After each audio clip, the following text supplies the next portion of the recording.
Karsaz road एक रास्ता जो कि कराची की जिंदगी का एक अहम हिस्सा है, लेकिन एक दिन ये रास्ता एक वाक़े का गवाह बन जाता है। एक ऐसा दुखी वाक़या जिसने हम सबको हिला कर रख दिया।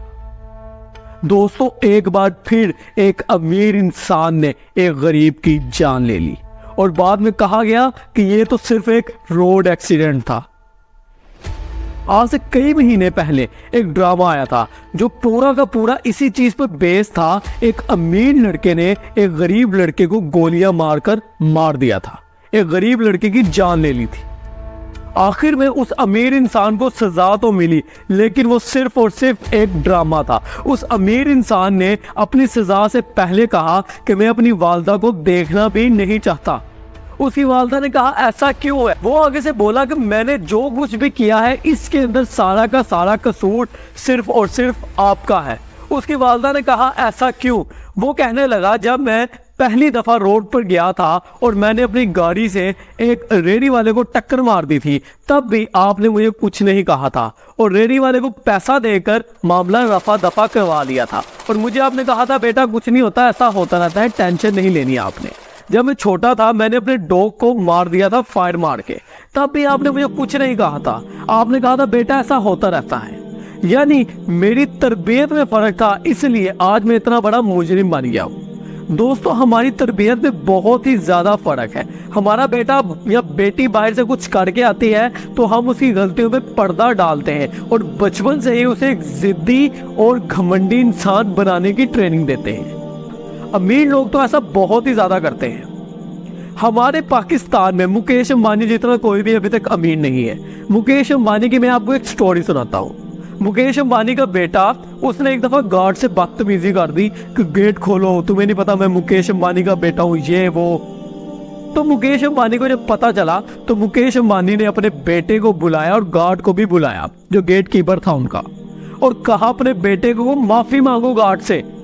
उसका गार्ड ने कहा नहीं नहीं साहब जी ऐसा न करे, लेकिन मुकेश अंबानी ने कहा इनको रिस्पेक्ट सिखानी होगी। मुकेश अंबानी ने कहा माफी मांगो। उसके बेटे ने गार्ड से माफी मांगी। मुकेश अंबानी की बेटी बाहर पढ़ती थी और प्राइवेट जेट लेने जाता था, लेकिन मुकेश अंबानी ने एक दफा देखा कि उसकी बेटी के अंदर बहुत ज्यादा अकड़ आ गई है। वो अपनी दोस्तों के अंदर आकर से चल रही है और बता रही है कि मेरा तो प्राइवेट जेट आता है, मैं ये बहुत अमीर हूँ, तुम लोग मेरे लेवल के नहीं, मेरे बराबरी के नहीं। तो मुकेश अंबानी ने उसे फोन किया और उसे कहा जो तुम्हें पॉकेट मनी मिलती है उसी से इंडिया वापस आना है, प्राइवेट जेट तुम्हें नहीं लेने आया करेगा। यानी पैसे की वैल्यू सिखाई और लोगों की रिस्पेक्ट करना सिखाई। दोस्तों, हमारे यहाँ मसला ये है कि हम अपने बच्चों को रिस्पेक्ट करना नहीं सिखा रहे। अगर आप रात के 2-3 बजे अपनी वाइफ को लेके, अपने बच्चों को लेके बाइक पे बाहर निकलते हैं तो आपके पास से गाड़ियां शू करके गुजरेंगी और वो ज्यादातर अमीरों की गाड़ियां होती हैं, क्योंकि पाकिस्तान के अंदर इतनी महंगी गाड़ी हो गई है कि गरीब आदमी एक अच्छी गाड़ी अफोर्ड नहीं कर सकता।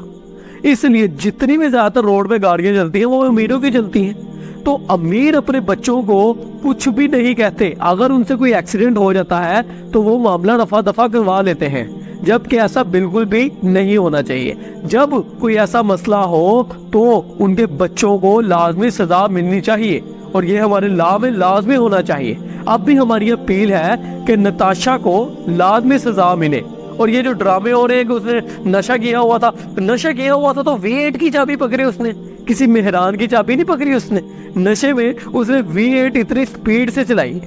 नशे के अंदर उसने पहले बाप बेटी को टक्कर मारी, उसके बाद उसने गाड़ी को टक्कर मारी, उसके बाद उसने आगे जाके एक मोटरसाइकिल वाले को टक्कर मार दी, उसके बाद उसकी गाड़ी उल्ट गई, वो बाहर निकली है और उसके यहाँ फेस एक्सप्रेशन देखे कि जैसे उसे जरा भी नदामत नहीं है। नशे वाले इंसान की आंखें रेड होती हैं, उसकी आंखें गौर से देखें, कहीं से नशा नहीं लग रहा, बस वो अपने आप को बचाने के लिए एक्टिंग कर रही थी। दोस्तों, ऐसे वाकया फ्यूचर में ना हो, इसलिए इस वीडियो को ज्यादा से ज्यादा फैलाएं और कोर्ट को चाहिए कि लाजमी इस औरत को सजा दी जाए। इस औरत ने जिस मोटरसाइकिल वाले को टक्कर मार के बाप को भी मार दिया, उसकी बेटी को भी मार दिया, पता भी था वो कौन था? वो पाकिस्तान का फ्यूचर थी। वो लड़की MSc कर रही थी। वो लड़की वो अपने माँ बाप का सहारा बनना चाहती थी। वो अपनी माँ को रोकती थी कि डायबिटीज आपको है इसलिए आप मीठा ना खाए। अब उसे लेके जाता था ऑफिस से, वो डेली ऐसे जा रहे थे। पहले उनके हालात बहुत ही खराब थे। उसका बाप पैम्पर बेचता था और पापड़ बेचता था। वो बेच के पढ़ाया 3 बच्चों को। बड़ा बेटा नाफरमान निकला जो कि अपने माँ बाप को छोड़कर चला गया। दूसरी बड़ी बेटी की शादी हो गई, ये सबसे छोटी थी। इसने सारे हालात देखे थे। इसने सोचा हुआ था कि एक दिन मैं अपने बाप का नाम रोशन करूंगी, मैं एक उन्हें गाड़ी गिफ्ट करूंगी, उन्हें घर लेके दूंगी। और ऐसा होने भी वाला। एमएससी में जब उसने एडमिशन लिया तो उसे एक प्राइवेट कंपनी में जॉब मिल गई जिसकी सैलरी भी काफी अच्छी थी। लास्ट टाइम जब वो अपने घर जा रही थी तो उसकी माँ ने उसके लिए खाना बनाया हुआ था। क्या कसूर है? एक ऐसी औरत जो घमंडी, जिसने नशा किया था, जो भी किया था, उसके अंदर गाड़ी चलाकर एक पूरी की पूरी फैमिली को तबाह करके रख दिया। उस औरत को हम कैसे छोड़ सकते हैं? उस औरत को हम कैसे प्रोटोकॉल दे सकते हैं? अगर आज हमने इस औरत को छोड़ दिया, इस औरत को प्रोटोकॉल दिए, तो कल को बहुत ज्यादा ऐसे वाकयात होंगे और हो रहे हैं। अब बाई रोड पे निकल के देख लें, लोग ऐसे गाड़ी चला रहे होते हैं। आप नहर वाली साइड पे जाके देख लें, जो पोश एरिया को रोड्स लगते हैं, लोग ऐसे ड्रिफ्टिंग कर रहे हैं, गाड़ियां चला रहे हैं। पता है हमने कुछ किया तो हमारे माँ बाप ने हमें छुड़ा लेना है।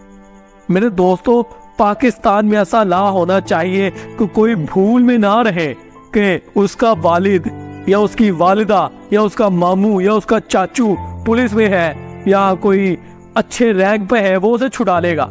ऐसा नहीं होना चाहिए। पाकिस्तान में तो ऐसा होना चाहिए कि जान का बदला जान, टांग का बदला टांग, क्योंकि हम एक इस्लामी मुल्क है। जब तक हमारा लॉ ऐसा नहीं होगा तब तक हम तरक्की नहीं कर सकते, क्योंकि हमारा फ्यूचर तो तबाह होता रहेगा। जैसे आमना नामी लड़की की डेथ हो गई,